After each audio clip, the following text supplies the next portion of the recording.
Meus amigos, o MPSP+, tem a honra de receber para a entrevista desta edição o promotor Flávio Okamoto, que gentilmente aceitou o nosso convite para esta entrevista.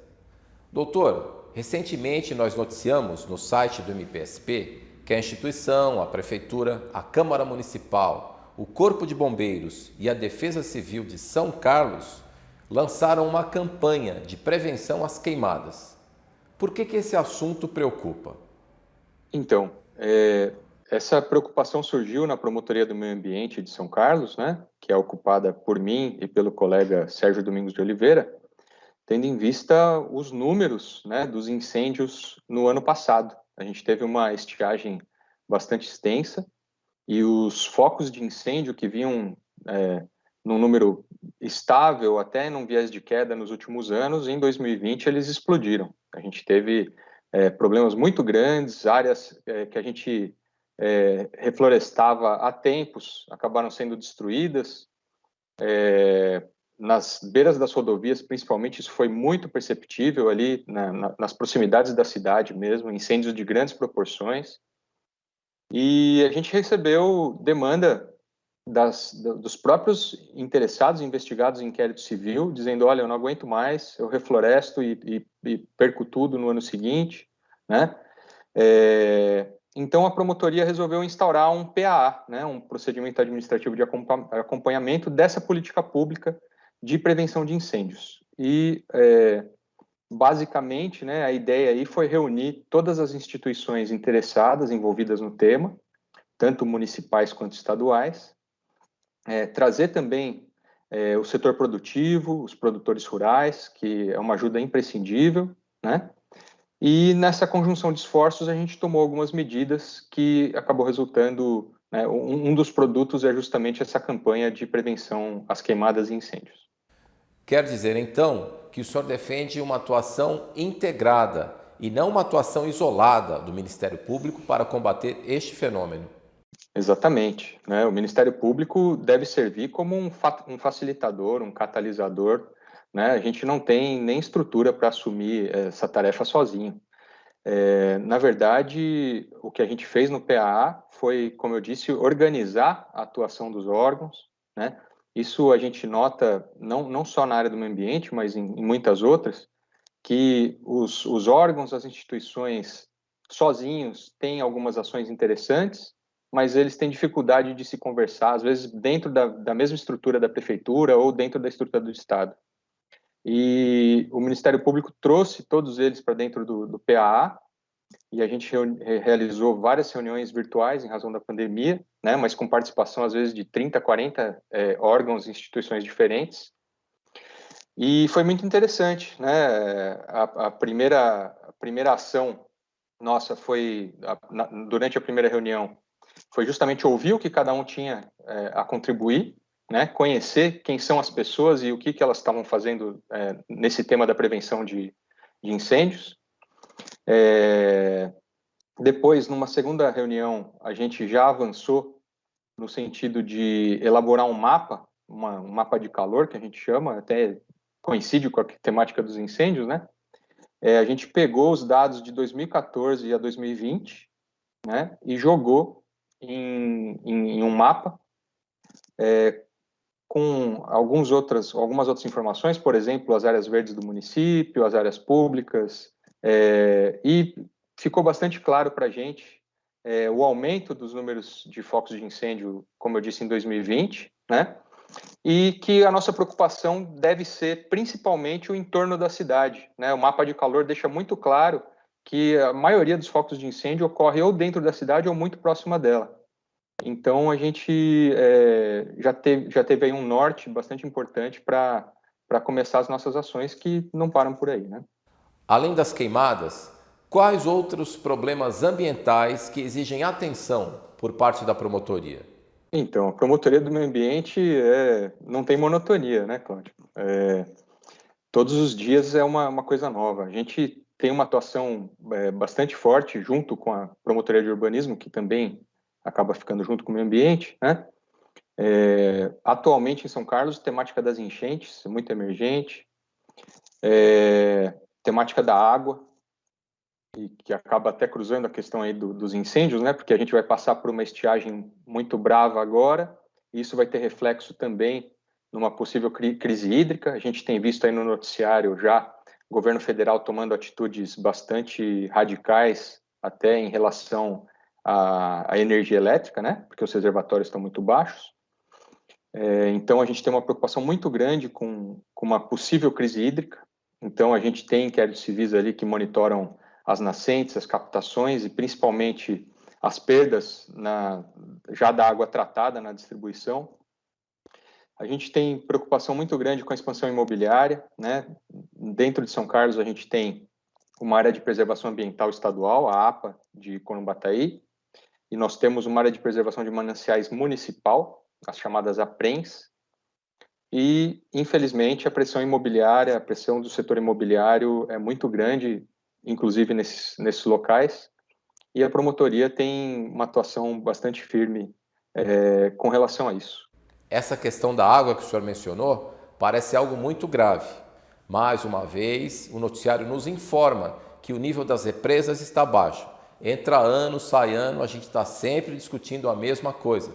Não parece algo conjuntural, mas sim estrutural. O que o senhor defende, qual a sua visão sobre essa questão para que possamos superar definitivamente essa crise? A segurança hídrica é um tema que vem sendo tratado por vários colegas, né, já há algum tempo. Eu acho que se nós pegarmos as principais cidades do estado de São Paulo e fizermos um levantamento de quanto da água tratada é perdida na distribuição, a gente vai chegar sempre em um número próximo a 40% a 50%, que é um absurdo, né? Se a gente já está com dificuldade de captar essa água, tem que perfurar os poços cada vez mais profundos aqui na nossa região, que a gente é abençoado pelo aquífero Guarani, né? Mas isso é um fato, cada vez mais poços e mais profundos para chegar no aquífero. E, infelizmente, eu não vejo nenhuma solução rápida, nenhuma solução mágica. Eu acho que o inquérito civil tem que ser instaurado com urgência, de uma maneira regional, talvez até, né?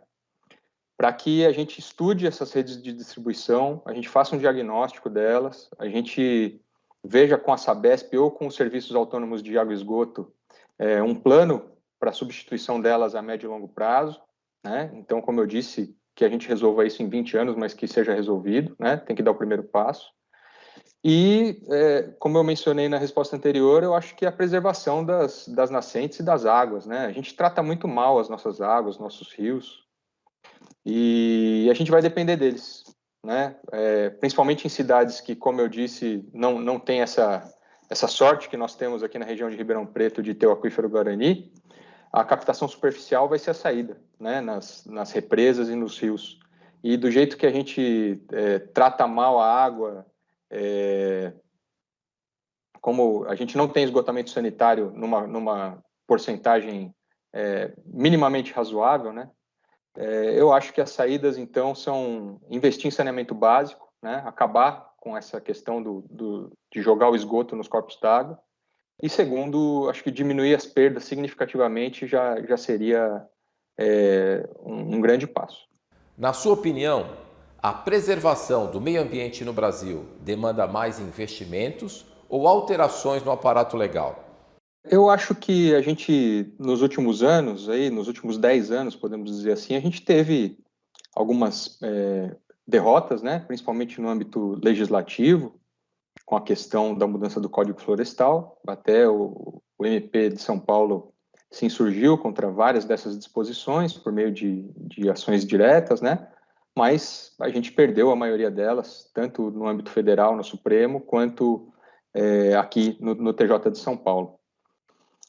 Mas eu não vejo como uma legislação insuficiente ainda, né? Eu acho que a gente tem vários instrumentos para trabalhar, para proteger o meio ambiente, mas falta efetividade, como com quase todas as outras leis do Brasil, né? Quando a gente fala, principalmente no âmbito penal, a gente tem muita lei, mas a gente não cumpre, né? A gente não faz cumprir a lei. Eu acho que no meio ambiente é mais ou menos esse o problema também. A gente precisa de mais gente, mais recursos, né, no tema que você tocou, mais recursos humanos. Então, faltam fiscais, faltam agentes.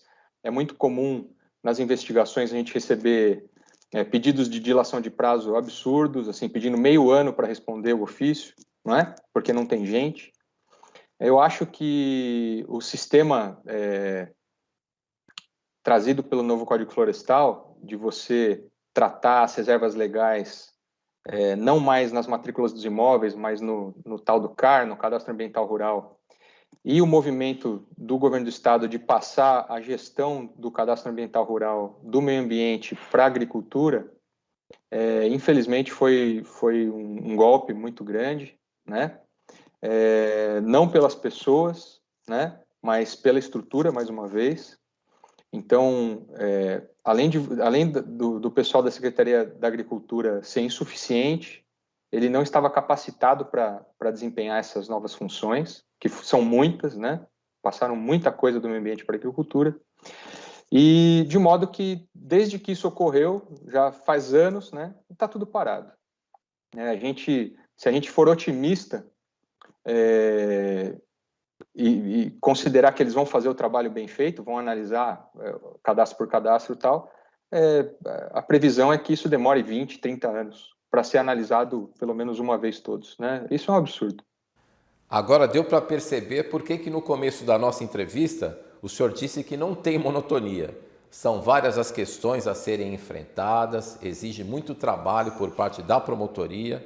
Trabalho, aliás, que o senhor faz de maneira bastante competente. O senhor é um dos grandes talentos do Ministério Público de São Paulo. Nós agradecemos a sua gentileza de ter conversado conosco, doutor. Até uma próxima ocasião. Eu que agradeço, estou sempre disponível aí para contribuir. Obrigado. E aí, você gostou do programa? Não se esqueça de se inscrever no nosso canal, youtube.com/mpspoficial. Aproveite e siga também o MPSP nas outras redes.